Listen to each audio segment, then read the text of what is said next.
రేవంత్ రెడ్డి ప్రభుత్వం రాష్ట్రంలో పెద్ద ఎత్తున భూకంప కోణానికి తెరలేపిందని బీఆర్ఎస్ వర్కింగ్ ప్రెసిడెంట్ కేటీఆర్ ఆగ్రహం వ్యక్తం చేశారు.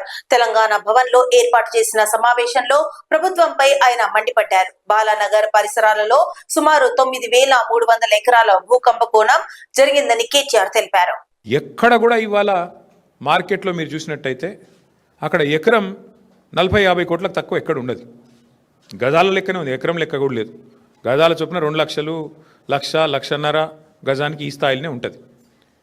ఇవాళ అట్లాంటి భూముల్లో రేవంత్ రెడ్డి ప్రభుత్వం తెరలేపిన కుంభకోణం ఎంత పెద్దది అంటే దాదాపు 9,200 పైచిలకు ఎకరాలు, దాదాపు 9,300 ఎకరాల భూమి హైదరాబాద్లో. అంటే మీరు సగటున 40 కోట్లు వేసుకున్న ఎకరానికి దగ్గర దగ్గర 4 లక్షల కోట్లు, దగ్గర దగ్గర అంటే 3.5 లక్షల కోట్ల నుంచి 4 లక్షల కోట్ల మధ్యన మార్కెట్ వాల్యూ ప్రకారం.